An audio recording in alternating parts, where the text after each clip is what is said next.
Also, as a reminder, for more Microsoft webcasts, you can visit microsoft.com/webcasts.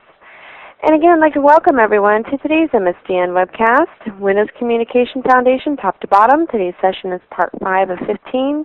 We're going to be discussing bindings. And now, without any further delay, I'm going to turn the floor over to today's presenter, Michelle LaRue Bustamante. Thank you, Tracy. Welcome, everybody. We're here today, again, in part 5 of 15 of this WCF series. So today I'm going to be talking about bindings for your WCF services and clients. To give you a little bit of background, so my name is Michelle LaRue Bustamante, as Tracy said, and I am a consultant with iDesign and a Microsoft Regional Director for San Diego. I did just complete a Learning WCF book, which is published by O'Reilly, and all of the code for my book is posted to my weblog, which you'll see at the bottom of this slide, www.thatindigogirl.com. So you'll want to remember that so that you can go there and get those resources. And then, of course, dasblonde.net is my weblog where I post other things related to extended work that I do. So keep an eye on those two resources for continued information. Now, our prerequisites for today's session is just that you are familiar with building, of course, Microsoft.NET applications, and that you have a basic understanding of WCF, how to create a service, expose an endpoint, create a service contract, and then also talk about clients and how we consume services. But you'll probably see a bit of a review of those things as I go through demos that show you how to expose endpoints and configure bindings today, so you can still stay tuned if you are not experienced with those things. Now, the agenda today is actually fairly straightforward. We're going to start by just talking about what are bindings exactly, and then I'll get into the two main categories of bindings, right? We have these standard bindings, which are essentially these pre-canned ways that we can expose service endpoints over various protocols that simplify our efforts in accessing services and consuming services. And then we've got custom bindings, which is an extended way or a more advanced way to get bindings to do exactly what you want when the standard bindings aren't good enough. So we'll talk about that toward the end of the webcast. So to begin, let's just sort of do a quick review. What are bindings exactly? So when you create a service and design a service contract, which means you're exposing a set of operations to some address, right? And then clients will be consuming those operations, communicating with the service at that address. And a binding is the way that we configure that communication channel. It is the way that we decide what protocols need to be used to access the service, and of course how the client communicates with the service is to also configure a binding that is equivalent to that of the service. So what protocols are is not only the transport protocol like HTTP, TCP, name pipes, and MSMQ, for example, but it's also other things like message encoding formats, which I'll talk about briefly, and also things related to security, reliability, and transactions. So there's all kinds of details under the covers of a binding that we may not even see, but that are doing work for us behind the scenes, and that we don't have to understand how all of the XML and or messaging is generated because it's done for us. So a binding gives us a way to configure all of that. Now, before I get into the details of the bindings, let me just actually go through a quick demonstration of configuring a simple standard binding where we accept all of the defaults. And so I'm going to open up my desktop for you, and we'll just go through some basics here. And I'm going to start by showing you a service that I have here. And what you should see in front of you is a service contract. And that service contract has a single operation, a messaging service. iMessaging service is the contract name.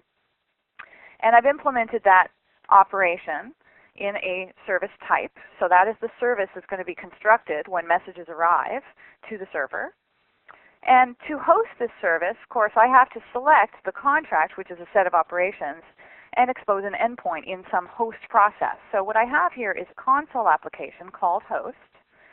And in the host console, we've got a construction of, I actually need to just pop over here for a second.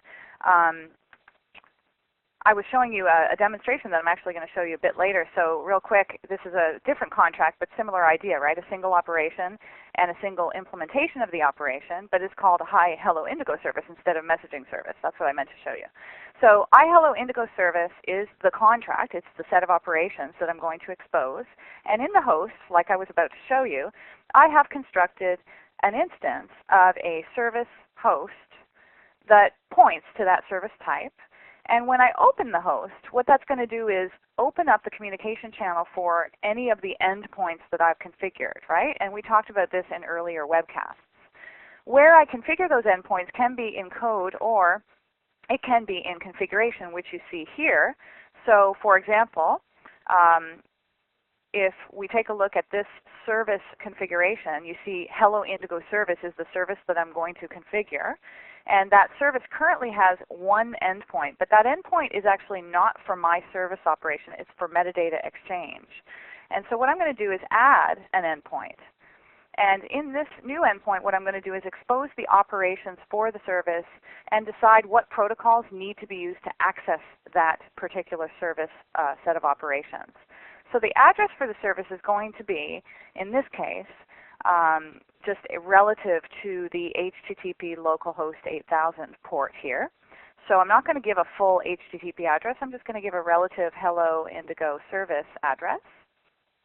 The next thing I have to pick is what are the operations that I'm going to expose at this particular address. And I'm going to choose Hello Indigo service dot iHello Indigo service. And that is the contract that is going to be tied to this endpoint. So only those operations will be called at this address. And then lastly, the binding. And so the binding is the magic, right? I need to be able to select an appropriate binding that will select the protocols that we want to use to communicate with this service. So let's say I chose NET TCP binding. And that is just a standard binding. I'm not going to customize it. I'm going to take the defaults, which basically means, under the covers, that we are going to use TCP communication. We are going to serialize the messages in binary format, which means it's proprietary. And we're going to use Windows credentials to authenticate mutually. So there's mutual authentication built in by default. It's secure by default, okay? So we have an endpoint now. And then, like I said, I also have another endpoint here, which is called a metadata exchange endpoint. And you'll notice that I'm using a binding called iMetadata Exchange. I've shown you this in earlier webcasts, but I want to revisit it briefly to say another standard binding that exists are a set of bindings for metadata exchange, which enables you to do proxy generation from service utility. And that allows you to generate automatically for the client both configuration and also the proxy or the code that can be used to call the service.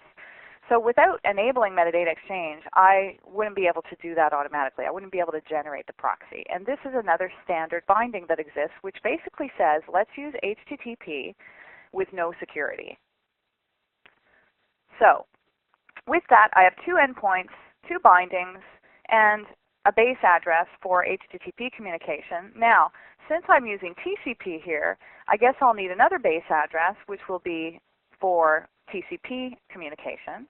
So we're going to say net.tcp as the base address with port 9000. So now I have two base addresses, two relative endpoints, two sets of bindings, one for metadata exchange, one for TCP communication to my actual service operations, and I have enabled a service behavior here, which is unrelated to the binding, of course, but it's a way to turn on metadata exchange so that we can do what I'm about to show you. So I'm going to compile this host, and of course this service configuration will be loaded when the host opens the service host. So when that line of code service host open is reached, it will configure two endpoints, one for metadata exchange and one for TCP communication. And let me go ahead and run that. So the host will load. And actually, I should probably double check that because we didn't compile there. It didn't. I probably had a typo, so let's just double check that. And let's see where that error is. Oh, okay, that's in the client, so we're okay with the service host. Okay, I'm going to rebuild the host again just to make sure that did succeed. And Let's double check the code for the service host. Okay, we've got Hello Indigo Service here, and we've got service host open. So what that means is that it will look to the configuration file, which is the app config here, to make sure that it can load configuration. So Hello Indigo Service. We have a service behavior configuration here. We have an endpoint, which is Hello Indigo and Hello Indigo Service. So I had a bit of a typo there, and that should do it. So we're going to run that host again.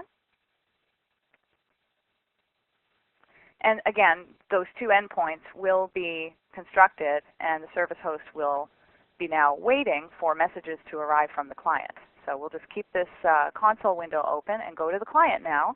And I'm going to go ahead and add a service reference, which is going to generate a client-side configuration, including for the binding, which is where we're going to focus. So I'm going to go back to Visual Studio here and add a service reference. And I'm using the metadata exchange base address to generate that. So we'll go ahead and generate a proxy, generate a configuration file. So that just takes a couple of seconds. And again, because the client needs to be compatible with the service in terms of communication protocols, it's important that the binding is what we call equivalent. It doesn't have to look exactly the same. In fact, what you're going to see here is that an expanded view of the TCP binding has been created. Take a look at this. If I compress it, you'll see that there is a client endpoint going to the correct address saying that it's using TCP binding, but instead of just using the default, it's saying, hey, let's use this binding configuration, which is an expanded view of essentially the defaults that we exposed at the service. So what you'll see is all kinds of settings in here, which I'm going to talk about in a separate demo. My point is that I could actually get rid of all this, and it will work. But first, let's just see how this works in terms of communication, using it as it was generated, right? So I have an endpoint TCP binding with a binding configuration expanded, which we hope is equivalent, which should allow me to do the following. Create an instance of a proxy. So I'm going to create a Hello Indigo Service client proxy, and that'll take the default endpoint to the TCP endpoint, and proxy will call Hello Indigo, hello from client, and we're going to get a string back that we'll save, and then we'll write that to the console at the client. So let's go ahead and compile that and run it. And away we go. Service host should still be running. So when the client executes this couple lines of code, it's constructing a proxy, which looks at the config and says, hey, what does the communication channel look like here? Oh, it's TCP binding. So it will construct a channel for TCP binding. And if they're compatible, then the message will indeed be received, which is what you see here in this console. So the client was able to call the service. We're happy with that. I'm going to close the client again, and then go back to that configuration that was generated for us. And remember, I said we don't need this expanded binding configuration, so I'm going to delete it. And I'm going to delete the binding configuration section here. And basically what that means is we're now using the defaults for NetTCP binding instead of that expanded view with all the explicit settings. But it's going to be the same result. So I'll go ahead and run that. And because we're using the defaults at both sides, communication channels are equivalent. Client will send the message. We'll get the message back. It'll dump out to the console, which is just running now.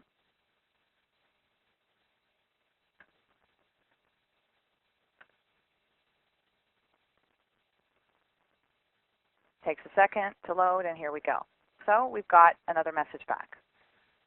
The point is that we have to associate every endpoint with a binding. At the service, that endpoint is shown here, and we've got a default binding for TCP. We're taking the defaults. And we've got a metadata exchange endpoint, but that's more for service utility communication as opposed to for the client to call operations on the actual service. And at the client, the way the endpoint looks is it's in the client section, and we specify, again, what is the compatible binding. And if we need to expand that, we can, so that we can customize what the settings are. So now we need to talk about what those settings might be and why I might bother with that. So let's go back to the slides here and let's talk a little bit more about the details with that review. So what happened when I selected a binding is, number one, there must be a transport channel. And so what you see here is a choice of IPC, which is really name pipes in this case, TCP, HTTP, and MSMQ. And your binding, when you select a binding, a standard binding, is selecting for you one of those transport channels, one of those transport protocols. So we've got that down. Now, the second thing that's always selected is a message encoding format. So for TCP, it's actually binary. But for an HTTP binding, it might be text by default. In fact, it is. And lastly, there are a number of protocol channels that exist that are built into WCF for security, for reliable messaging, for transactions. And there are the ability to create custom protocol channels as well that extend the environment. What does that mean, though? What it means is that when we send messages, of course we need to know the protocol for transport, and we need to be able to write the message to the transport. So that's where the transport channel and the message encoder come in. We always have to have one of each of those, always. When we talk about protocol channels, however, that's more of an opt-in. So what kind of security do we need? Do we want security at all? What credentials do we require? Do we want reliable messaging to be enabled, which is something I'm going to be talking about in one of the webcasts in the series? Or do we want transactions to be enabled across boundaries? You may not use those protocol channels, but whatever the settings are, whether they're enabled or disabled, those are part of the binding configuration, either by omission or by inclusion and customization.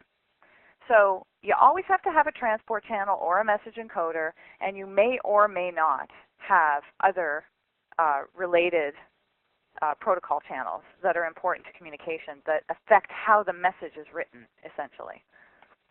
So in terms of transport channels, again, HTTP, TCP, name pipes, and MSMQ are all part of WCF. Those are provided as part of the standard bindings, for example. But you can also create custom protocol support for UDP or SMTP, for example. In fact, there are examples out there for these two. And so imagine that you wanted to, again, go pretty low level in building custom channels. This is completely possible. So transport protocols are extensible. You always have to have one, and this is going to be one of the driving factors for which binding you want to use, because you need to know, hey, if this is going to be exposed to the internet or needs to punch through a firewall, HTTP might be the best choice for interoperability as well. Whereas behind the firewall, TCP is good for an intranet application or for crossing machine boundaries, and name pipes are good for services that stay on the same machine to protect it from being accessed from other machines. MSMQ is great for one-way operations. So again, these are the things that help you to decide what protocol, what bindings should I select. Now when we think about message encoders, it's a little bit different because usually TCP and name pipes and MSMQ are associated with binary because they're proprietary. It's WCF to WCF, whereas with HTTP we default to text because that's to support web services and SOAP serialization. And then MTOM is a way to improve the way binary data is transferred as part of that text transfer. And that's an interoperable protocol as well. So what you'll normally find is that HTTP bindings only support text or MTOM, and that all of the other bindings for behind the firewall, WCF to WCF, default to binary and don't support text or MTOM by default. Doesn't mean you can't make changes to support different combinations here, but they just make sense as those type of choices. And then you can also extend a message encoder, which means you can control how the message is written to the wire. You could actually break up a message into smaller parts using a chunking channel, for example. And you may have heard of the chunking channel that Yasser Shohud wrote, an earlier version of WCF that is available on the NetFX3 site. So transport protocol and message encoder kind of go hand in hand in many respects, but we always think about the transport protocol first as one of the things that drives which bindings we choose. Now the other binding protocols that we think about, like security, reliability, and transactions, those are really for the purpose of attaching information to the message that helps WCF do things like take a look at the security tokens and verify they were the expected token and do the authentication and authorization aspects, handle what kind of encryption and signing you want for messaging. I'm going to be talking about security in 2 webcasts in the series.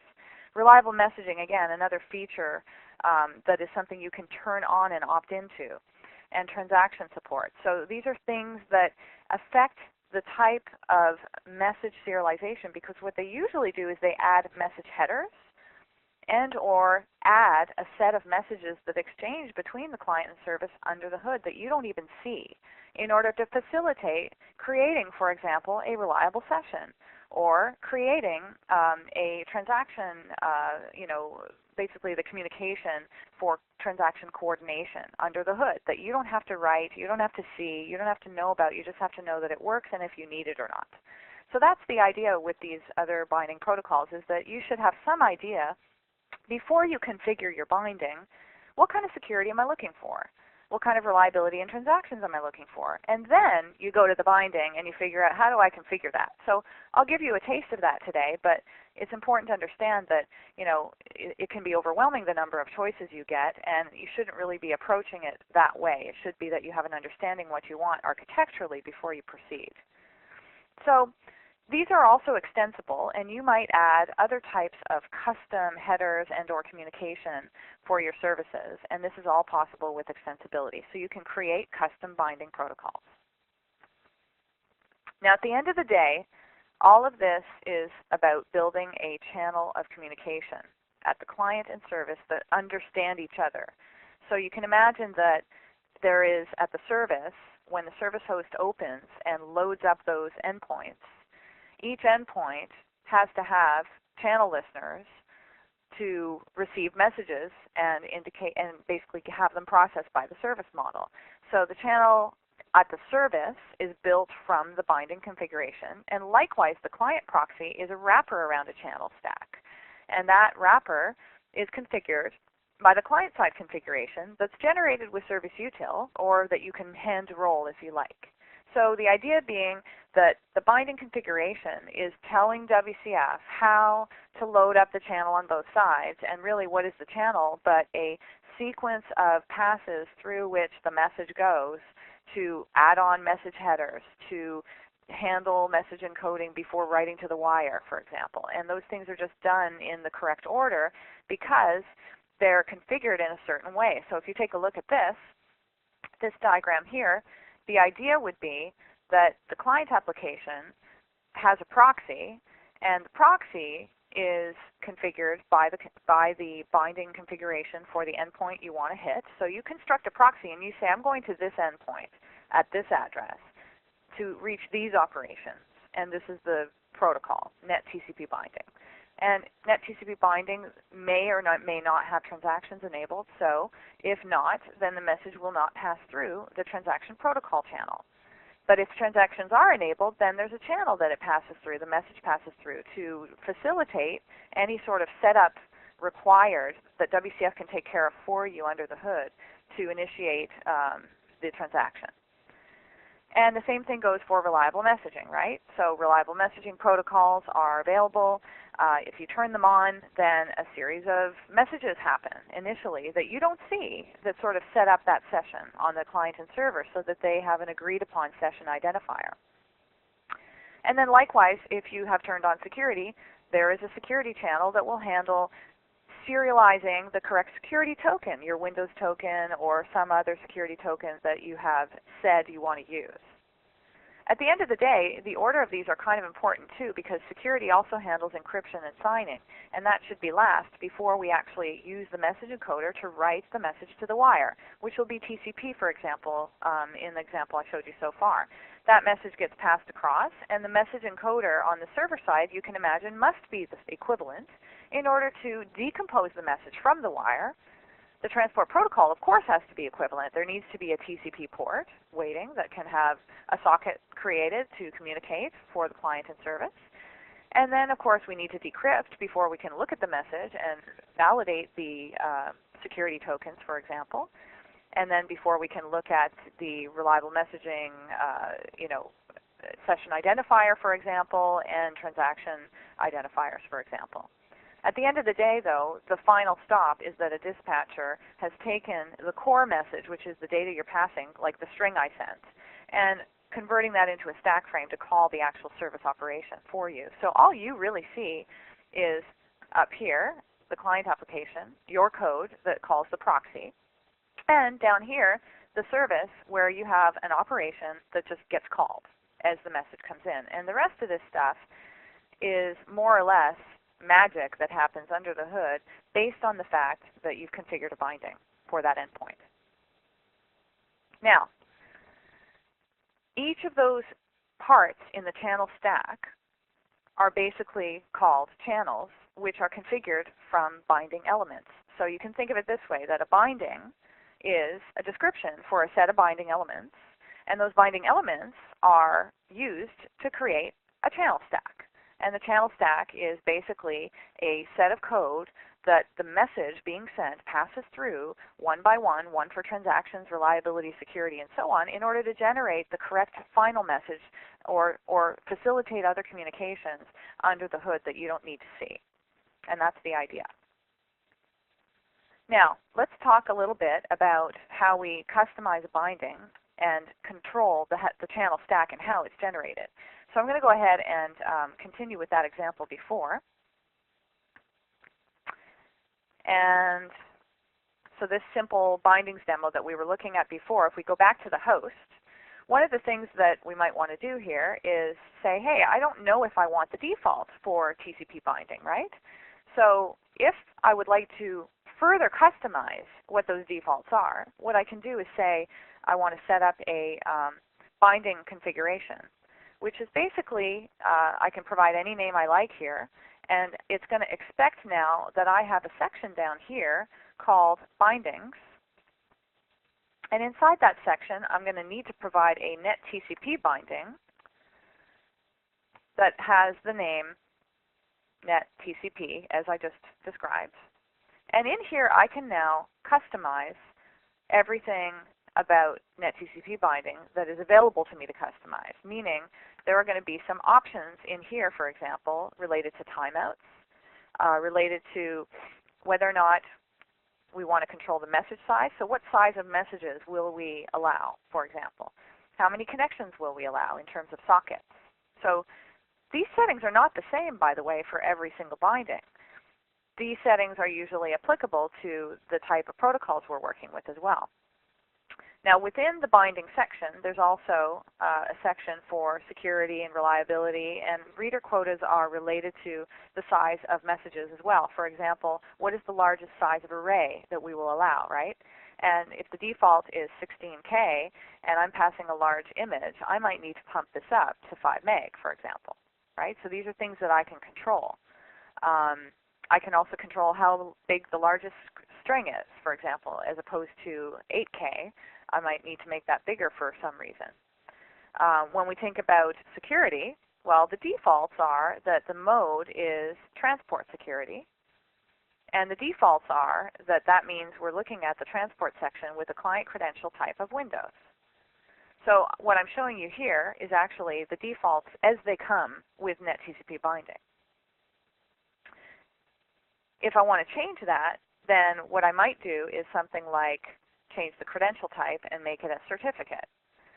And that would require then the client to know about this change and be able to send a certificate. So you can see why it's important that the binding configuration is equivalent on both sides. You can customize some things, change the credential type, and so forth, but you need to make sure that, of course, once you've made that change, that the clients are aware.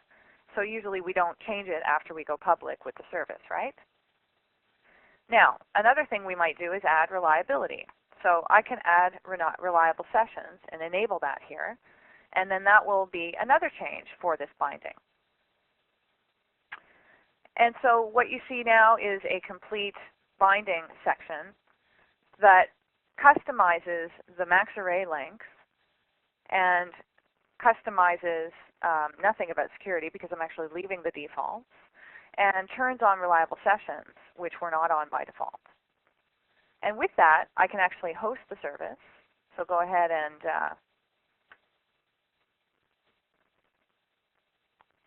run the service host again like we did before. Now the client I haven't touched at this point. So once the service host is up and running, I'll go ahead and talk about what we should do at the client. Now, of course, I can generate the configuration like I did before with add service reference. But in this case, why don't we just see what happens if I do the following. Binding configuration, net TCP, which means I need a custom binding configuration, and I can actually just copy that directly from this binding section here at the service, because like I said, it needs to be equivalent. So all I've done now is I've made a copy of the same net TCP binding with equivalent settings. Therefore, they should agree. And we will go ahead and debug that. So the service is running. The client will now send the same old message, but this time there's going to be some reliable messaging enabled, and it still works, right? Now, if I were to not have reliable sessions enabled at the client, these bindings are going to be incompatible. So if I set this to false, and I try to run it, then what's going to happen is the client is not going to initiate a reliable session. The server is going to be expecting that to happen. Since it didn't happen, it will fail, and we will get an exception. So it's about to show us that exception now at the client. And this says basically that only WS reliable messaging messages are processed by this endpoint, which is kind of a misleading error message. They're not always perfect, but basically what it's telling us is it's expecting us to do reliable messaging, and we're not. Okay? So you can configure bindings declaratively. You can configure bindings also in code, and what you've seen so far is only declarative. I'm going to open up the host configuration again and show you what that same configuration looks like if we did it programmatically. So here's my customized net TCP binding, and the things I want to customize are the array length and the reliable session enabling. So imagine if I go over here to my code for the service host, and we'll go ahead and say that I would like to add a service endpoint. And when I add a service endpoint programmatically, what it's going to expect me to provide is a type for the contract, so helloindigo.iHelloIndigoService, which is the contract name. It's also going to expect me to provide a binding. So we're going to construct a binding. Instead of saying new net TCP binding, however, I'm going to customize that. And then lastly, the address. And the address was relative, if you recall, so we can say hello indigo service like before, and away we go. Okay?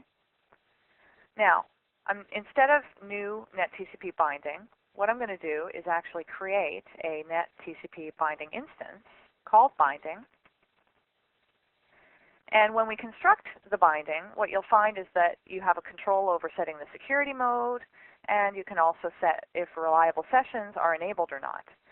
So in order to get the equivalent of what I did in configuration declaratively, I would need to select the same security mode, which I think I told you was transport by default. And then reliable session enabled, I have to pass through to the constructor. And that's actually the only way to enable reliable sessions. For the binding, you have to pass through to the constructor. The other thing we wanted to change were some other features. So I've shown you that there's a couple of things like timeout settings and so forth. These settings that I'm showing now in IntelliSense probably look familiar because those were also settings that were in the binding as attributes of the XML element. Now what we're going to do is set the reader quota. So here we've got essentially a reader quota that we can set equal to new,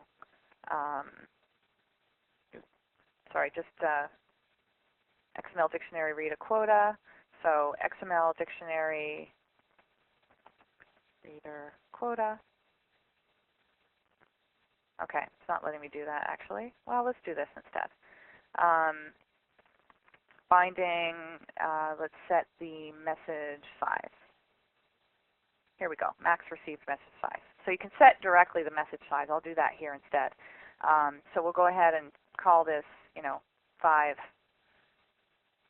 We'll let it be 5 meg that we're going to allow as an upload. Again, I'm not sending a large message here. I'm going to show that in a different webcast when we talk about messaging patterns in a week or so. But the idea being that, we can set various properties like that. And there's other things too that you might be interested, like whether or not we enable transactions, for example. So transaction flow and the protocol used for transactions. Again, these are all things that I'm going to go into in different webcasts, right? So we will get into the details of large messages, the various settings, and so forth. But transfer mode, which was related to streaming or not. But you get the idea that we can set these things programmatically and or do it declaratively. Now, once I construct the binding and enable reliable sessions and set up the message size, for example, and that's a server-side setting, when I create the endpoint, it's going to respect that binding. So I'm going to get rid of the other binding configuration that we had here. So I'm going to comment out the other endpoint, because otherwise they'll be redundant. And then, of course, at the client, we want it to be equivalent, don't we? So what I'm going to do is actually set up the client to enable reliable sessions like we did at the service so that it'll be compatible again. And we'll run the host.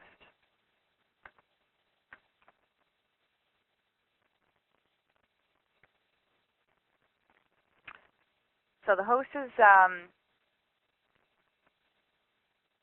getting loaded here, and then basically it's exposing the same endpoint with reliable sessions, and I changed the max received message size, but I didn't touch the array length, just because the IntelliSense wasn't working there for a second with the reader quotas and to save time.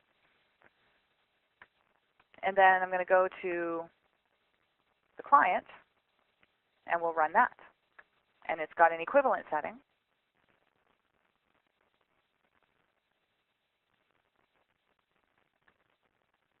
And that works, right? Because they're compatible.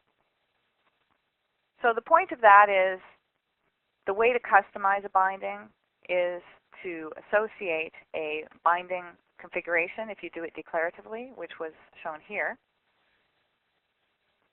And then that allows you to expand the details that you'd like to change. So you only have to supply the features that you want to change from what the default binding gives you. If you're wondering how can I find out what the default binding gives me, the way that I typically can inspect that is by just saying, create a new binding, throw a breakpoint here, and guess what happens when I run the host? I'll just go ahead and do that real quick.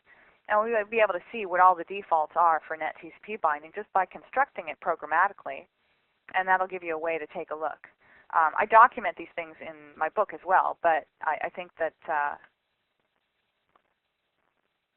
let's just get rid of that. I didn't recompile, so I guess that didn't run.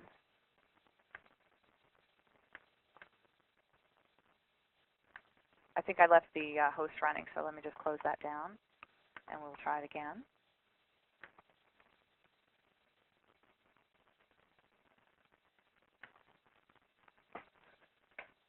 Shutting down the host, it just takes a second.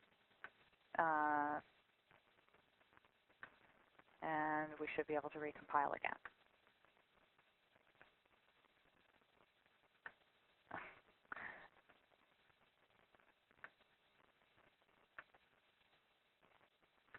Okay, now it'll let me stop debugging at last. Okay, so let's go ahead and recompile that. And we'll run it again. So now I'm going to be running and debug the host. We'll hit that breakpoint right underneath creating a new instance of TCP binding, which I'm not going to use for anything. I'm just using it as an illustration. And at last we are here. And so T is essentially an instance of TCP binding. And we've got all these settings here. What are the default reader quotas, for example, right? And they've got the max array length and depth and character count and so forth. We've got security, which is by default NetTCP security. We've got transaction flow set to false. We've got the max received message size of 65K, and so forth. So you can come and take a look at those things, and that will give you an idea what the defaults are for each and every binding.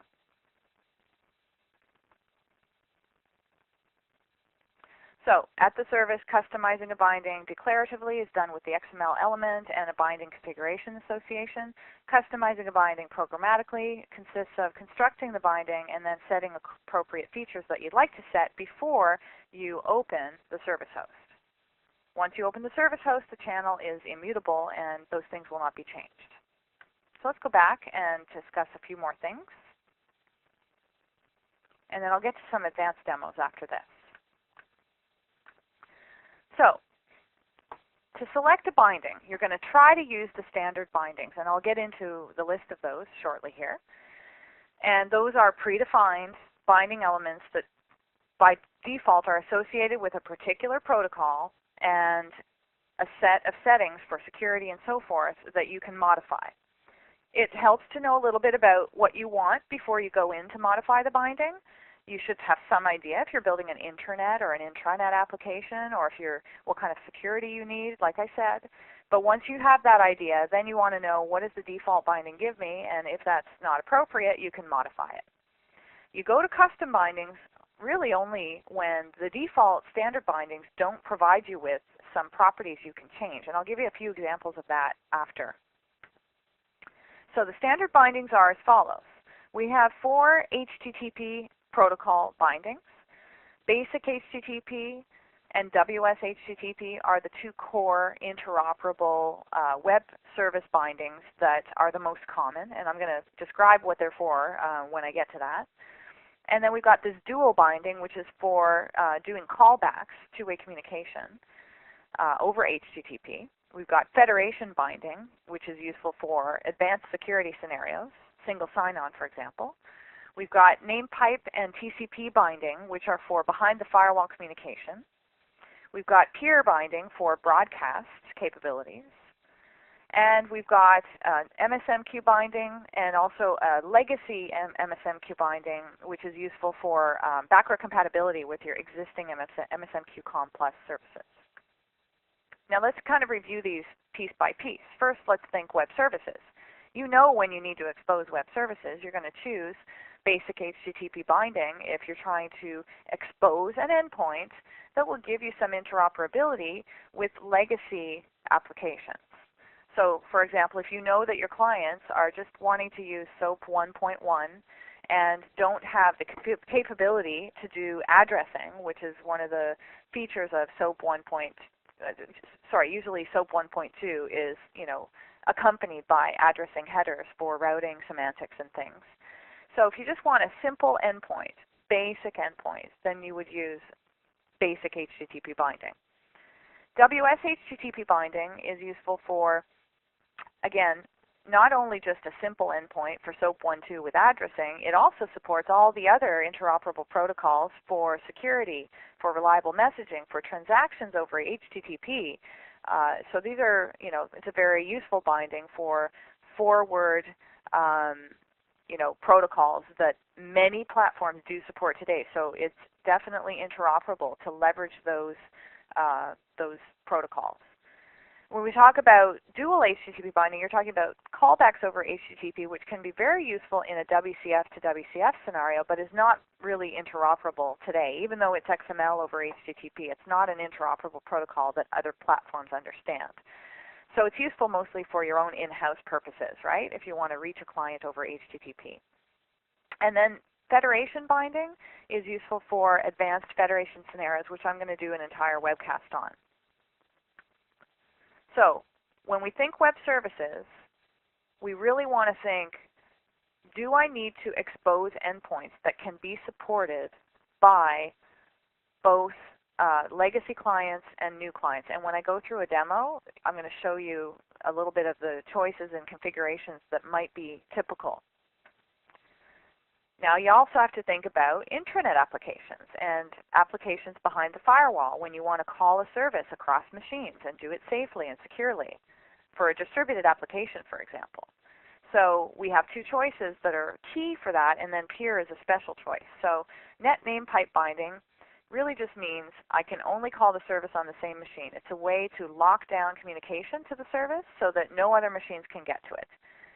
And that is for in process and or same machine cross-process calls. If I knew I was not going to distribute the service to another tier, or if I didn't need to today and I wanted to make sure no other clients could call it, then I would use net name pipe binding.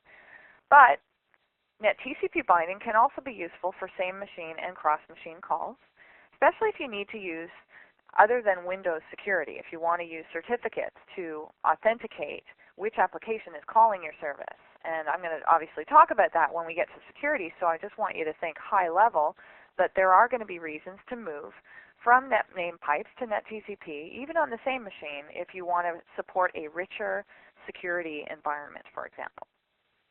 And then peer, of course, is for any sort of peer-to-peer messaging that can be same machine, cross-machine, and so forth. So chat applications, that type of thing. Now, another thing to consider is the messaging bindings related to durable, reliable messaging. So really what we're thinking about here is, how do I sit on top of MSMQ? How do I achieve the same reliability I had with COM+ queued services, right? So queued components. So net MSMQ binding gives us a really easy way to do that, and I actually have a couple of demos I'm going to go through for that.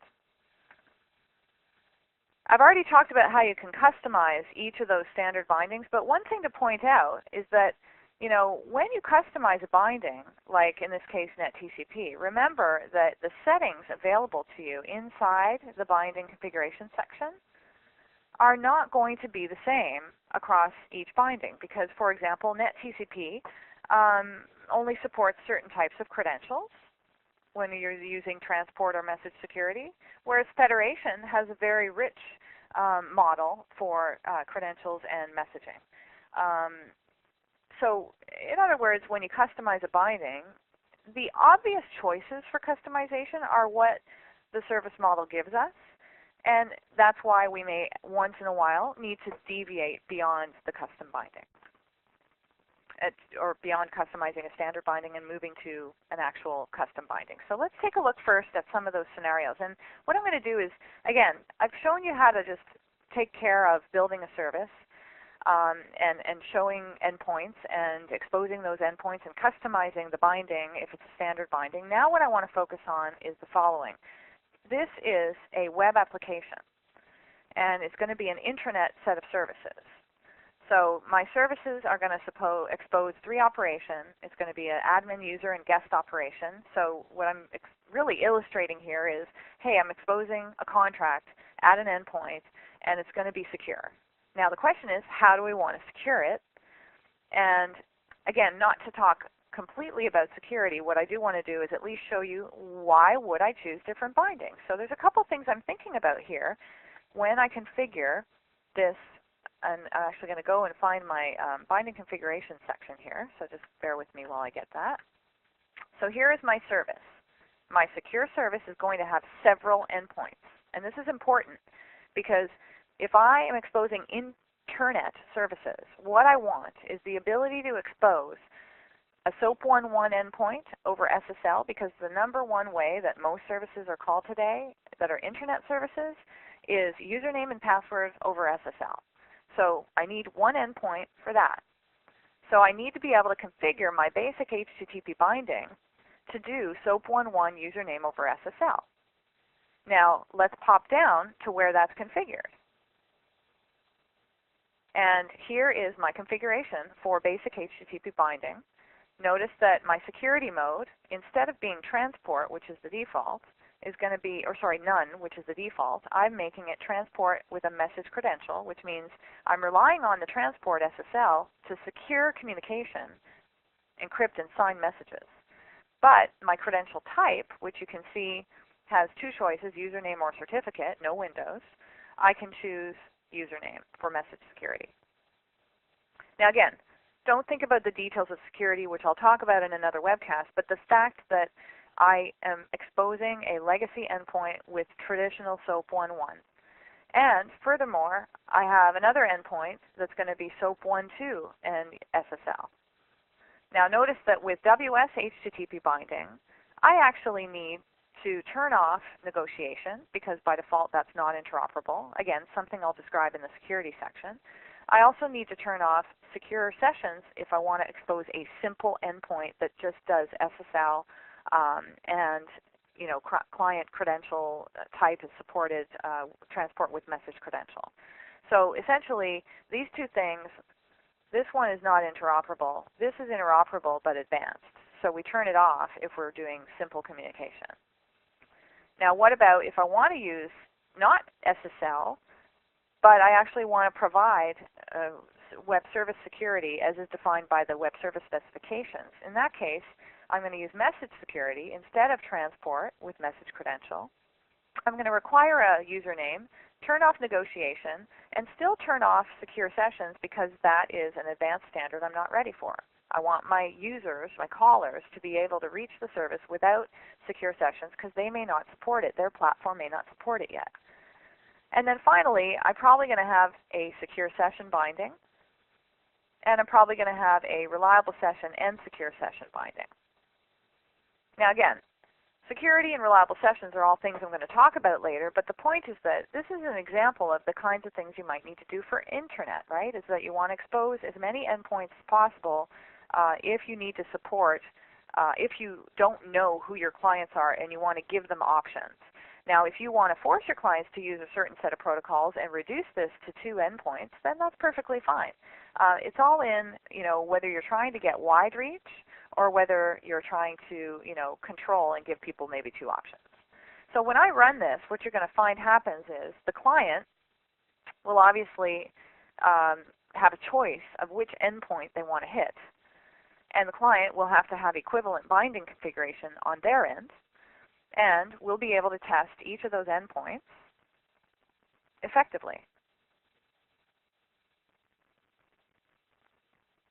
And so when you look at this sample, you can think of it as the typical possibilities you might want for a web service set of bindings and how to customize those. So with web services, we're going to log in with some username and password. I'm going to log in as admin.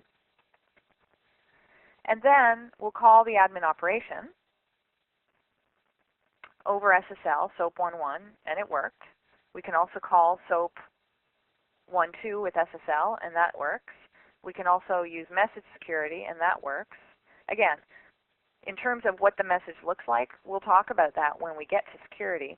But the point is that I can use any of these endpoints and reach that service because the client has an equivalent configuration for those bindings. It's a reason to configure or to customize the binding, and these are some typical settings. Now, some other things you might care about related to WS HTTP binding, for example, is that it allows you to control things like whether or not you're going to bypass the proxy, whether you allow cookies. So these are some settings that we didn't see before when I showed you the custom settings for TCP binding, because remember, TCP requirements are different than HTTP. So we're going to have some different features related to, for example, the proxy configuration. And then just like TCP binding, we do have the option to turn on reliable sessions, although I'm not doing it in this particular example. Now let's take a look at a different one. Let's take a look at a typical intranet application. So here is my role-based services, which is, again, a secure service, which has 3 operations. It's an admin, user, and guest operation once again. My host is going to expose that using an endpoint. And in this case, I'm using TCP. Notice that I'm not customizing it. And the reason why is because by default, TCP does what I want. It's got Windows credentials, and I would like to use Windows credentials usually in an intranet. It's got it's by default encrypting and signing the message, so that's also something that I desire. And I'm not turning on reliable messaging in this case because perhaps I'm not really interested in the extra overhead of reliable messaging communication because I'm satisfied with my network as it is.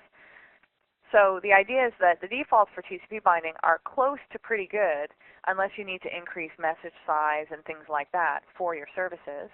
So in this case, the client doesn't really need to have a customized binding. So if we take a look at the client configuration, it is expanded. It's showing us all the defaults for the open timeout and send timeout and transaction settings and transferring mode and host name comparison mode and so forth. All those settings are just the default stuff. And of course, the thing that we really cared about is that it is encrypting and signing messages, and it is using Windows credentials. So if I run this, again, typical sort of intranet application where when I run the client app, it runs under my identity. And in fact, the proxy will automatically send my Windows identity to the service when I call admin operations, for example.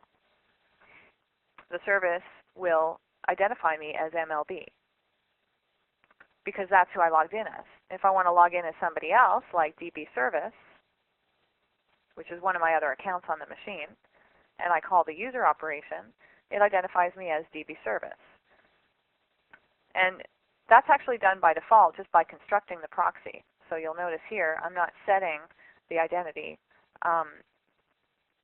explicitly. I'm actually instead inferring it from whatever the process identity is. That's the default behavior. We'll talk more about security later, but the idea is that this gives you, some defaults for TCP. Now let's talk about MSMQ. So in this case, we've got a simple message queue. And if you take a look at the binding in this case, and we look at the host, what you're going to see is I have an endpoint, which is using net MSMQ binding here. And that binding is being customized because what I'm going to do, since I'm not on a domain, I'm going to turn off security. Because by default, security is enabled, but it requires AD. So we're going to go ahead and just take a quick look at what does this do when I configure MSMQ binding and I have this address net MSMQ to reach the service. What does that do exactly? So we'll run the client, and the client has the same configuration. And we'll run the service. And we'll go ahead and hit send here. And I'm going to send a few more, and then I'm going to close the service and continue to send from the client. And then I'm going to close the client. Now, the client has sent some messages while the host was down, so what's going to happen is they were stored in the message queue, and when I start up the service again and start listening on that port, or on that queue, the messages will fire in. So in terms of an interruption in the network, I could have the server down, and look what happens, right? I received all those messages when I came back online. So we're going to have another webcast on MSMQ. You can think of this webcast as sort of a introduction to what are the different bindings and capabilities that we've got, how do I customize a binding, but really in terms of making choices for what to customize, you really need to think about, what it is you're trying to achieve related to MSMQ, related to reliable messaging security, right? So we need to understand those things, and those will be examples I go through in future casts.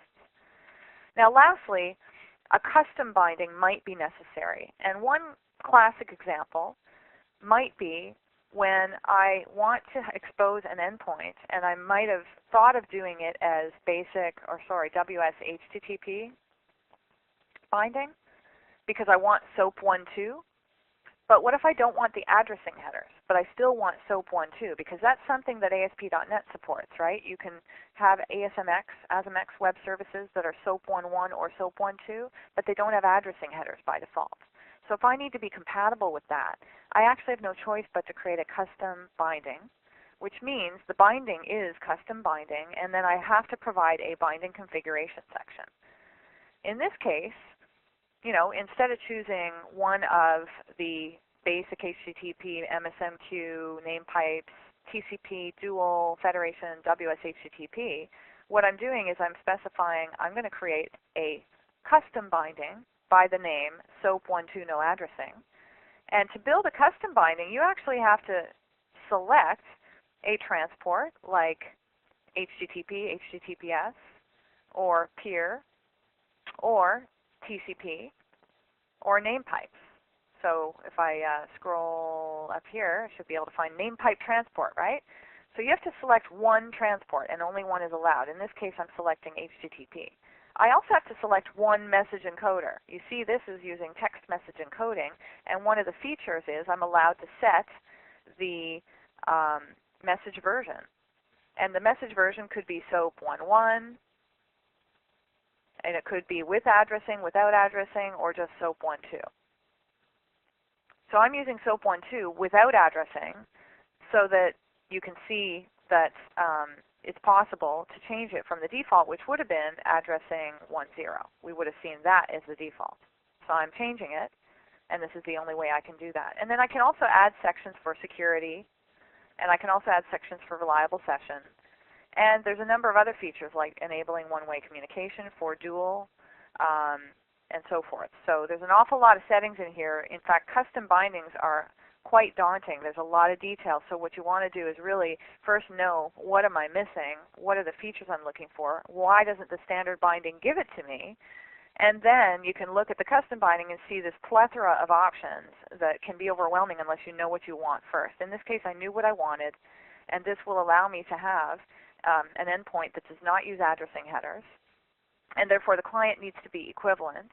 And you'll see that, again, the client, in usual form, expanded the entire set of settings for the custom binding on our behalf. Okay? So it just looks a little bit busier because it's showing us all the defaults for each section on text encoding and so forth. But at the end of the day, this will just work, right? The communication is equivalent on both sides. Simple messaging, no security was turned on. So it's basically a simple ASMX-like endpoint for SOAP 1.2, giving us that compatibility. So I'm just going to give this a quick run.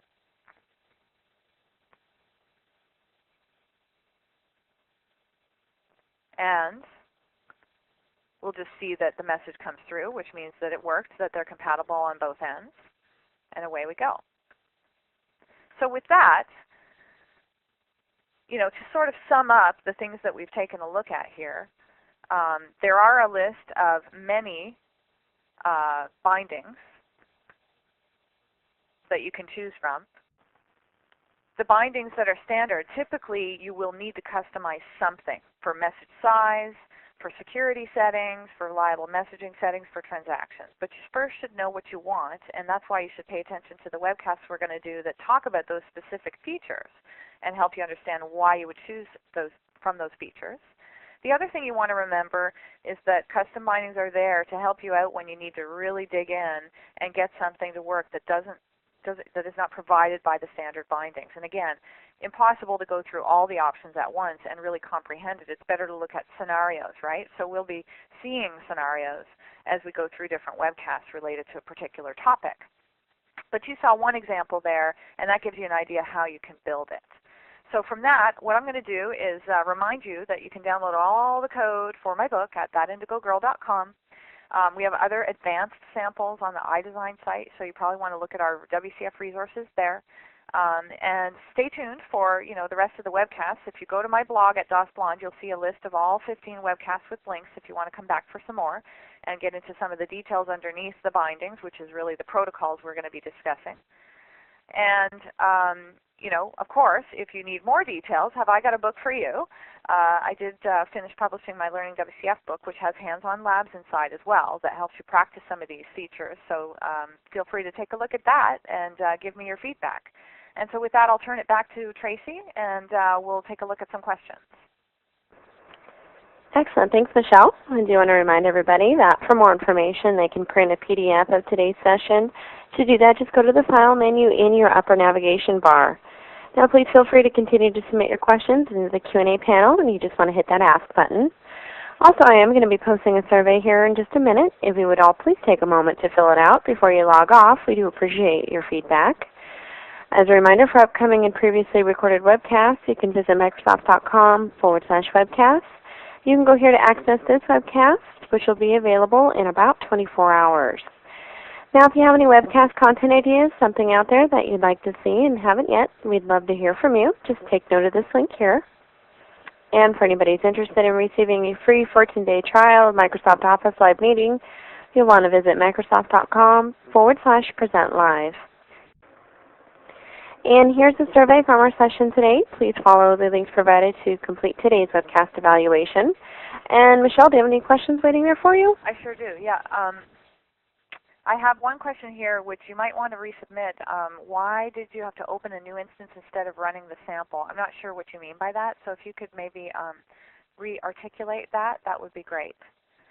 Can transaction work across other software languages? Yes, it's interoperable over HTTP. If you're using a Java platform that supports WS Transaction Protocol, we'll talk about that in the Transactions webcast. So yes, definitely it's interoperable over HTTP. Otherwise, no. With reliable session enabled, does the server know it maintains state? Yes, the server maintains the state of the reliable session in the channel, and if the channel for some reason is faulted, as I talked about in my Exceptions and Faults webcast last week, then it is possible that you will lose your reliable session, so you need to reestablish it at the client. But it's all handled under the covers. Will binding configuration changes be exposed via metadata exchange? Yes, metadata exchange is a way to get at runtime, you can find out the service, endpoints, and policy, and all of those details. So if you make changes, it's possible for clients to discover those changes. The problem is most clients don't use metadata exchange to find out how to pass credentials to a service. What they do is they look at the web service contract and they hard code that, right? And they're expecting that. So it depends on the environment you're working on. You certainly shouldn't just be changing the settings on the fly, because that could have a lot of grave impact on your existing clients. What happens to clients when two clients hit a given endpoint simultaneously? Actually, what happens is you have a throttle, which I'm going to be talking about in a few webcasts here, for the number of concurrent calls that can come in. So you probably want to attend the throttling webcast, but the idea is that you can allow a certain number of concurrent calls to be processed, and in the meantime, if you're using up all of those threads, then yes, they will queue and possibly time out. But you can configure things in such a way that you can prevent that, right? And you need to monitor your performance counters to make sure that you're not having those types of problems on your server. I've addressed the simple and queue-based. Can I discuss how you would address pub/sub implementation? We'll talk about that in the messaging patterns webcast, which is in a couple weeks. And we'll talk about that again when we do MSMQ a few weeks after that. How to create a net TCP endpoint with service util. So service util is used to create the client proxy and client configuration. You saw me do an add service reference, and that is the same as using service util. But you can also use service util at the command line. So there is command line options for that. Is hard-coded method the only way to deal with WS? What other methods can one use? I'm not sure I understand that question. You might want to resubmit that.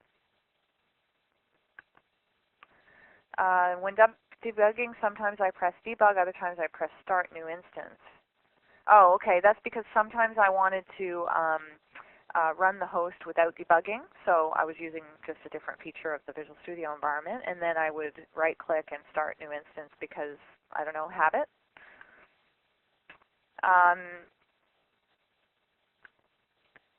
Does the web class logically flow the book? Will it correlate with the book chapter? And actually, so there's two questions here. One is, does the webcast flow with the book? More or less, yes, but not exactly the same order, right? Because I broke the webcast down slightly differently because I want to cover some other things beyond the book too, like extensibility, for example, which I do in the book, but I'm going to have a specific webcast on that. And federation as well. I have some newer and more advanced examples that I want to get into. So I would say you'll definitely know which chapter is related to the things that I do in the book. And if you're wondering about the code samples, it should be pretty obvious. When I do exceptions, that's going to be the directory of code samples you want. But you can always email me if you have that question. The other question was, can I set up a discount for webcast participants? Well, you know what? Amazon actually has a really good deal on the book right now. It's down from $44 to $30. So you might want to go there, or $29 even, and order it there. I think that's probably the best way to go. I don't know that O'Reilly necessarily can do discounts in any other way. So. And let's see, if metadata exchange endpoint okay, I'm not sure if I understand this question, but it says if MEX endpoint haven't, can we create client proxy from WSDL? Okay, yes, if you don't have a metadata exchange endpoint, that means that you have to have generated the WSDL already. The thing is for us to generate the WSDL, we need to turn on metadata exchange at least long enough for us as developers to generate the WSDL and save it to a file, and then we can turn off metadata exchange if we like, and then use that file to send around to folks to generate proxies. What I probably recommend instead is that you have a metadata exchange endpoint, but we customize it so that you can't that you're not necessarily automatically generating the WSDL every time. You can actually tell WCF to go to a specific file for the WSDL instead, and then that way you reduce the overhead of generating it dynamically.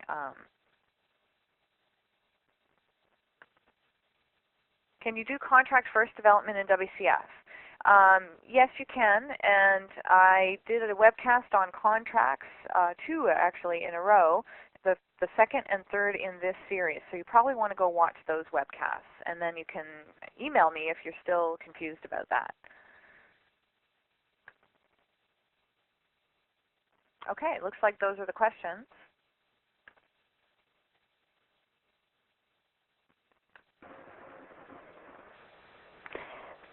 Excellent. Well, what we can go ahead and do, Michelle, is if any more questions come through the queue, we can answer them via the text manager, if that works for you. Sure. With that, I do want to extend a very special thank you to Michelle for your presentation today and for answering all the great questions we had come through the queue.